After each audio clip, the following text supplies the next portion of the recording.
Oke, kita masuk pada pertemuan pertama di seputar investasi. Kita akan masuk ke dalam beberapa pertanyaan seputar investasi.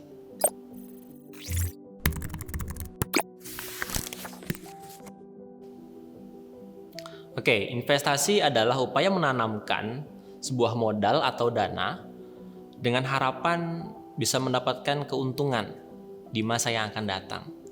Nah, seperti yang kita ketahui, contoh investasi ada investasi emas, investasi tanah, investasi properti, dan investasi saham.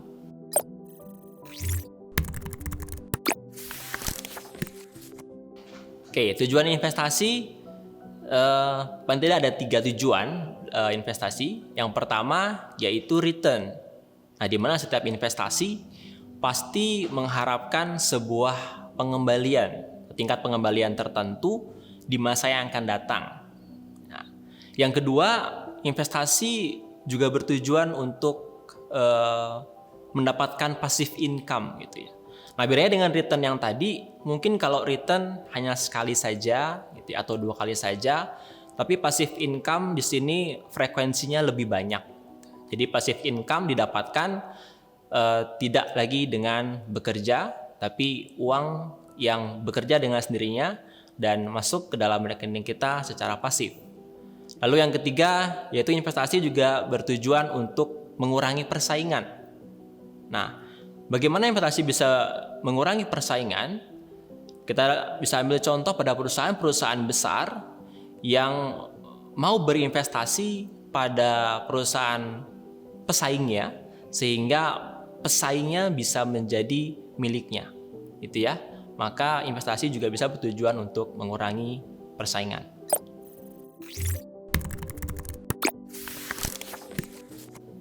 Oke. Manfaat investasi juga ada 3. Yang pertama yaitu meningkatkan nilai uang. Jadi di mana nilai uang kita yang sekarang atau present value itu bisa meningkat di future-nya atau masa depannya menjadi lebih tinggi. Jadi manfaatnya itu bisa meningkatkan nilai uang kita. Yang kedua, manfaatnya yaitu bisa mempersiapkan kebutuhan masa depan. Jadi setiap kebutuhan masa depan yang sudah kita rencanakan dengan baik, dengan harapan, dengan investasi, kita akan mendapatkan setiap kebutuhan di masa yang akan datang. Yang ketiga, investasi juga bisa membuka wawasan kita.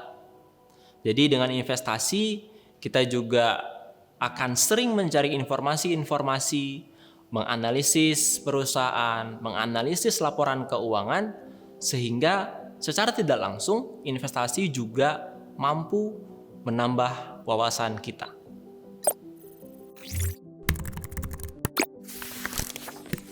Oke, kalau jenis-jenis investasi ada 2 dasar yang bisa saya sampaikan. Yang pertama itu berdasarkan jangka waktu. Ya, investasi berdasarkan jangka waktu itu ada 2. Yang pertama investasi jangka pendek. Ya, jangka pendek itu kira-kira investasi yang didapatkan, pengembalian yang didapatkan itu kurang dari 3 tahun.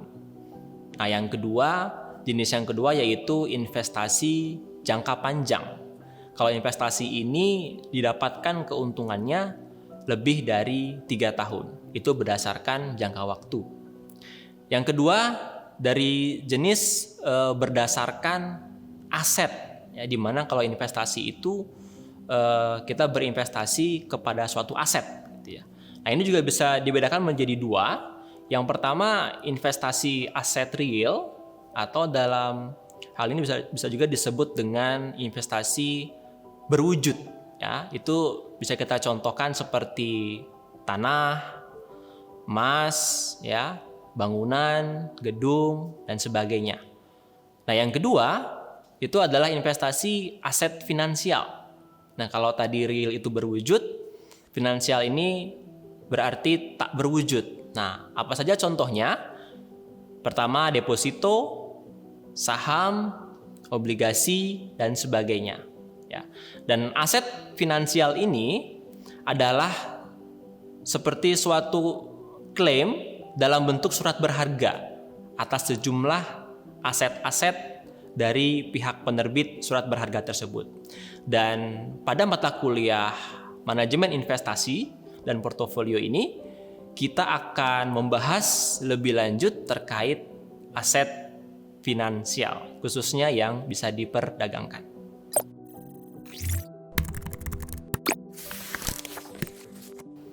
Oke, pihak yang berinvestasi ya disebut dengan investor. Nah, pada hal ini investor terbagi ke dalam dua jenis atau dua golongan. Yang pertama yaitu investor individual. Nah, ini investor individual ini terdiri dari individu-individu yang melakukan aktivitas investasi seperti kita perorangan. Dan yang kedua, ada juga golongan investor institusional, ya. Nah, investor ini terdiri dari perusahaan-perusahaan, ya, seperti perusahaan asuransi misalnya, atau lembaga penyimpanan dana seperti bank dan sebagainya, juga lembaga dana pensiun, dan juga ada perusahaan investasi. Nah, ini yang tergolong disebut sebagai investor institusional.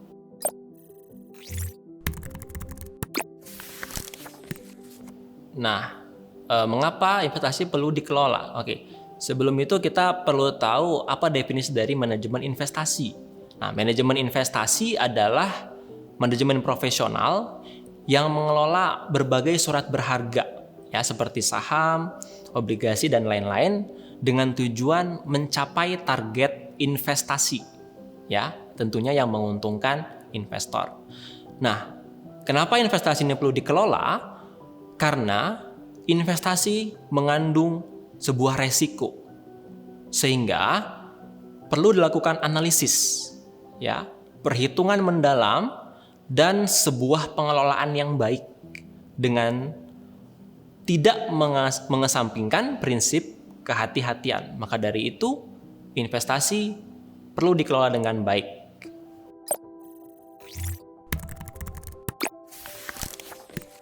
Oke, setelah tadi kita tahu kenapa investasi perlu dikelola, nah, apa lalu yang menjadi dasar sebuah investasi?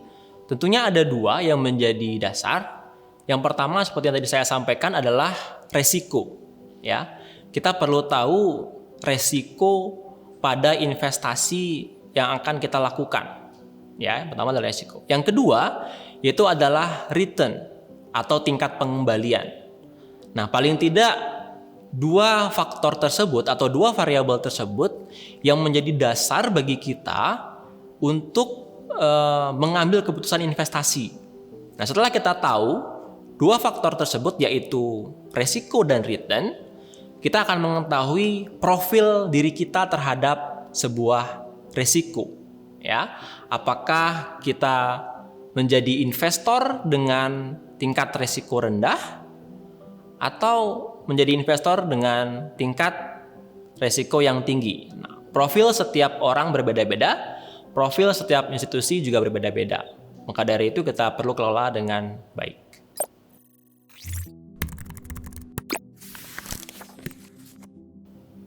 Oke, tadi selain return yang sudah kita tetapkan dan sebuah resiko yang sudah kita ukur pada sebuah investasi, perlu juga beberapa faktor yang kita perhitungkan dalam berinvestasi.